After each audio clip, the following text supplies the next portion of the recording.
ሰላም ወደ አድማጮቻችን፣ ይሄ የስፖርት ነው። የስፖርት እንግዲህ ቸልሲን በሚመለከቱ መረጃዎች ተመልሼ መጥቻለሁ። ዝውውር መስኮቱ እንደተከፈተ ነው፣ የጥር ዝውውር መስኮት። ታዲያ ቸልሲ እነማን ተጫዋቾቹን እያየ ነው? እንዲሁም ደግሞ ሊያም ሮዘነሪ የመጀመሪያ ስልጠናውን ወይም ትሬኒንጉን አሰርቷል በቸልሲ። ያንን ተመልክቶ ምን ነገሮች ታዩ፣ ይህ አሰልጣኝ ላይ ምን ነገሮች ይጠበቃሉ የሚለውን የምናይ ይሆናል።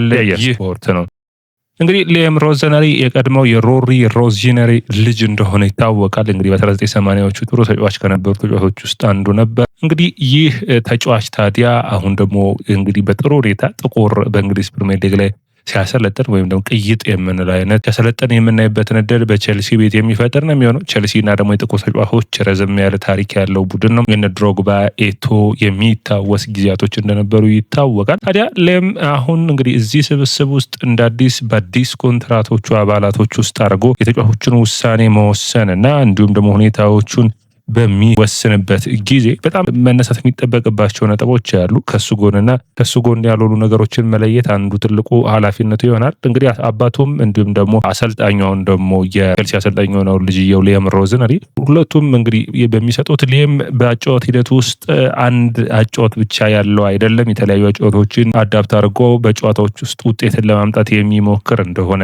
በፉላም ተጫዋችነቱ የቸልሲ ቡድን ምን ያክል ጠንካራ እንደነበር እንደሚያስታውስ የነ ላምፓርድ ጆን ቴሪን ስብስብ መጥቶ እንደተጫወተና ምን ያክል ጠንካራ ስብስብ እንደነበራቸው ቸልሲን ያንን ድንቅ ብቃትና ያንን ድንቅ ስብስብ ለመመለስ እንደሚጠር ተናግሯል በመጀመሪያ ቃለ መጠየቁ። ይህ ስብስብ ታዲያ አሁን ሁሌም የሚነሳው በእግር ኳስ ያሰልጣኙ ብቃት ያሰልጣኙ ድንቅ ሁኔታ እንዳለ ሆኖ ሌላኛው መነሳት የሚጠበቅበት ነጥብ የሚመስለኝ በተመሳሳይ ሰዓት ተጫዋቾቹ ለእሱ አጨዋወት ይመቻሉ። አንደኛው እሱ ነው የሚሆነው። ሁለተኛ ደግሞ ቀጣይ የሚመጡ ተጫዋቾችስ ምን ያክል እሱ የሚፈልጋቸውና ጥራት ጉዳይ በጣም በእግር ኳስ ትልቁ ወሳኝ ነጥብ እንደሆነ ይታወሳል። በዝውውር መስኮት ላይ የምታወጣው ወጪ የውጤት ግብህን ይወስነዋል፣ በእንግሊዝ ፕሪሚየር ሊግም በአውሮፓ ቻምፒዮንስ ሊግም ለማሳተፍ። ስለዚህ እነዚህ በቀጣይ የሚወስኑት ይሆናል ተብሎ የሚጠበቅ ነው የሚሆነው። ታዲያ በስትራስቡርግ ምን ብቃቶችን አሳይቷል ብላችሁ ስታዩ በፒኤስጂን በጣም የፈተነበት የውድድር ዓመት በዘንድሮው የውድድር ዓመት የተደረገው ጨዋታ አንዱ ነው። በተለይ ወደ 6 ተጫዋቾችን በሃይ ፕረስ አድርጎ ፒኤስጂን አስጨንቆ ነጥብ ያስጣለበት ሊያስጥል ጫፍ ደርሶ 3-3 የተጠናቀቀ ጨዋታ ነበር። በጣም ጥሩ ብቃት ያላቸው ተጫዋቾችን በመጠቀም ማለት ነው። 3-4-2-1 እና በ4-3-3 መካከል በተለያየ አይነት ቅርጽን ያለው ያሰላለፍ የሚጠቀም ነው።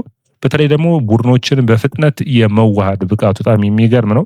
ታዲያ ይህንን ቡድን በጣም በስትራስቡርግ የነበረውን ቡድን ሁለት እንኳን ጨዋታዎችን ብንወስድ አንደኛው የፒኤስጂውን በ3-4-2-1 የተጫወተበትን ወይም ደግሞ በጨዋታው ሂደት ውስጥ እየቀየረ ደግሞ 4-3-3 አይነት ቅርጽን የያዘበት ነበር። ሁለተኛው በጣም የሚታወሰው ኮንፈረንስ ሊግ ክሪስታል ፓላስ ጋር 1-1 የወጣበት ጨዋታ ነበር። እነዛ ሁለት ጨዋታዎች እንግዲህ እንደ ማሳያ መነሳት የሚጠበቅባቸው ይመስለኛል። በተለይ ፓላስ በመጀመሪያው አጋማሽ ከፍተኛ የሆነ ብልጫ ነበረው። በእግር ኳስ ደረጃ ምስታዩት ፓላስ የእንግሊዝ ፕሪሚየር ሊግ ቡድን ነው። ስትራስቡርግ በሊጋ የሚጫወት ቡድን ነውና የተለያየ አይነት ብቃቶችን ያሳየባቸው ጨዋታዎች እንደነበሩ የሚታወሱ ነው። ታዲያ በእነዚህ ጨዋታዎች ውስጥ ታዲያ 2-3 ነጥቦችን እናንሳ። አንደኛ ግብ ጠባቂው ማይክ ፔንደርሰንን በፓላስ ጨዋታ በጣም በሚገባ ለመጠቀም ይሞክር ነበር። ነገር ግን አሁን ይሄ ከኋላ ሲመሰርት እንደ ፔፕ ጋርዲዮላ ፖዚሽን ላይ ቤዝድ ያደረገ ጨዋታን ብቻ ይጫወታል ማለት አይደለም። ኳሱ ወደፊት እንዲንቀሳቀስ ይፈልጋል። ሙከራዎችን የሚያደርግ ነው። በሊግ አንድ ራሱ በፖዚሽን ካያችሁ 7ኛ ደረጃ ላይ የሚቀመጥ ነው። በፈጣን ማጥቃትን የሚወድ አይነት ቡድን ነው፣ ስብስብ ነው የሚሰራው። ሁለተኛው በቴኮን ነው። በጣም የተሻለ ምርጥ ብቃት ያላቸው ድሪብል የሚያደርጉ በመስመር ላይ የሚጫወቱ ተጫዋቾችን በጣም የሚወድ ነው የሚሆነው።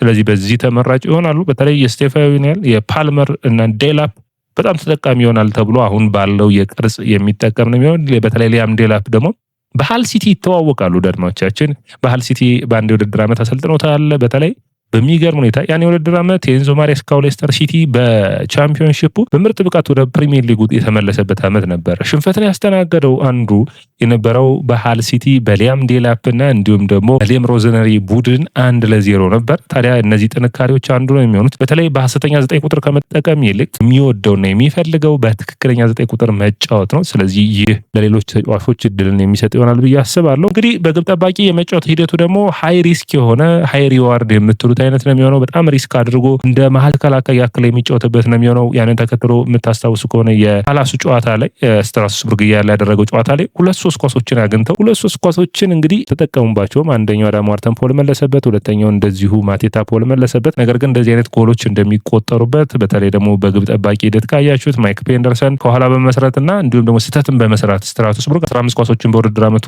ሰርቷል። ፒኤስጂ 5 ነው፣ የፒኤስጂን 3 እጥፍ ማለት ነው። ስለዚህ እዚህ ላይ እንግዲህ በቸልሲ ቤት በተለይ ደግሞ በሳንቼዝ እንዴት እንደሚጫወቱ ግራ የሚያጋባ ነው። አጫጭር ኳሶችን ነው የሚቀባበለው። ከኋላ ስፔሶችን ለመፍጠር የሚያደርጋቸው ጥረቶች ናቸው። ስለዚህ እነዚህ ወሳኝ ሁኔታዎች ነው የሚሆኑት። ነገር ግን በ3-4-3ም ሆነ በ4-3-3 አጫወት በሚጫወትበት ጊዜ የተለያየ አይነት ተጫዋቾች በተለያየ አይነት ሁኔታ ተጠቃሚ ሊሆኑ የሚችሉበት እድል ይኖራል ብዬ አስባለሁ። ለምሳሌ በ3-4-3 በሚጫወትበት ጊዜ የተከላካይ መስመሩ ላይ የፎፋና ቻሎባህና እንዲሁም ደግሞ በሁለት ጄምስንም የመጠቀም እድል ሊኖረው ይችላል። በተለይ ጄምስ መከላከሉን አማካይ መስመሩን ኳስ መመስረት ስለሚችል የተሻለና ተመራጭ ተጫዋች ይሆናል ብዬ አስባለሁ። እዚህ ላይ ሌላ መነሳት የሚጠበቅበት ነጥብ ብዬ የማስበው እንግዲህ በኩኮሬላና በፔድሮ ኔቶ እንደ ተመላላሽ ሊጠቀምበት ይችላል። ማሎ ጉስቶም እዚህ ጋር መሰለፍ ይችላል በቀኝ መስመር ላይ።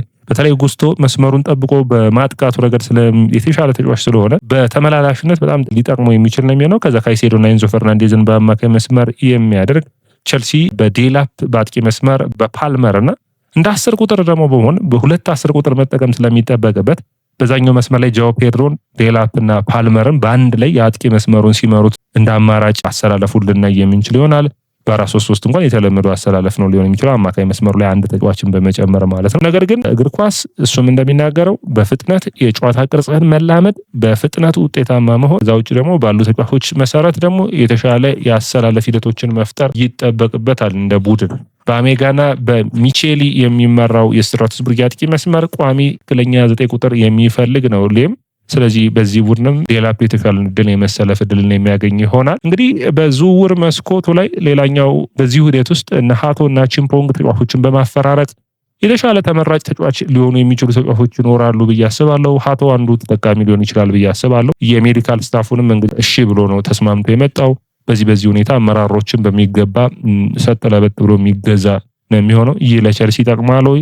ትልቁ ጥያቄ መነሳት ያለበት ነጥብ ይመስለኛል። በቀጥታ ወደ ዝውውር ላቅናና ካስቴልዴኒ እናንሳ። ካስቴልዴኒ የቸልሲ አካዳሚ ውጤት የሆነው ካስቴልዴኒ ወደ ሚድልስቦሮ ሊያቀና ነው። 2 ሚሊዮን ፓውንድ እና ከቀጣይ ሽያጩ የሚገኙ ገንዘቦች ለቸልሲ ገቢ የሚሆናል። ኦልሞስት አንዳንዶቹ እንደሚያወሩት 50% ድረስ ሊቀመጥ የሚችል ነው የሚሆነው። ቸልሲ ለብራዚሉ ቤሪዮ ባይደን በጣም ተመራጭ የአማካይ መስመር ተጫዋች ነው። የብራዚላዊ ፔድሪ ይሉታል። አስደናቂ ክህሎት ያለው ነው። 20 ሚሊዮን ፓውንድ የመጀመሪያ ጥያቄ አቅርበው ውድቅ ሆኖበታል። 40 ሚሊዮን ፓውንድ እየጠየቁ ይገኛሉ። አርሰናል፣ ማንቸስተር ዩናይትድ እና ቸልሲ ይህንን ተጫዋች የሚፈልጉት ነው የሚሆነው። የቫለንቲን ባርኮ ጉዳይ በሚመለከት አሁንም ቸልሲ ፍላጎት አለው ከእህት ክለቡ ስትራስቡርግ ለማምጣት። ነገር ግን ትልቅ ጥያቄ የሆነበት ስትራስቡርግ በዚህ ወቅት ሌም ሮዝነሪን አጣው፣ አሁን ደግሞ ባርኮን አጣው። እንዴት ይሆናሉ የሚለው ትልቁ ጥያቄ ሆኖ መነሳት የሚጠበቅበት ነጥብ ነው። ቸልሲና ቪኒሺየስ ጁኒየር ጉዳይም እንግዲህ ቪኒሺየስ ጁኒየር 18 ወራት ነው የቀረው። ከዛ ውጭ እንግዲህ አዲስ ኮንትራቱን የመፈረምና ያለመፈረም ክርክር ውስጥ እንዳለ ይታወቃል። ወደ 450 ሺህ ነው ሳምንታዊ ደሞዝ ወደ ደማቻችን። ስለዚህ ቸልሲ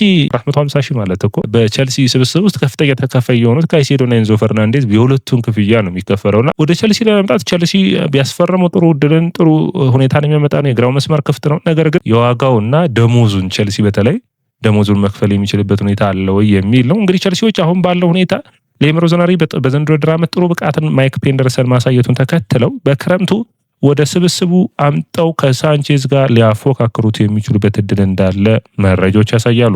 ወደ አድማቻችን የያ ስፖርት ነው። የያ ስፖርትን ላይክ፣ ሼር፣ ኮሜንት፣ ሰብስክራይብ ማድረጋችሁን አትርሱ።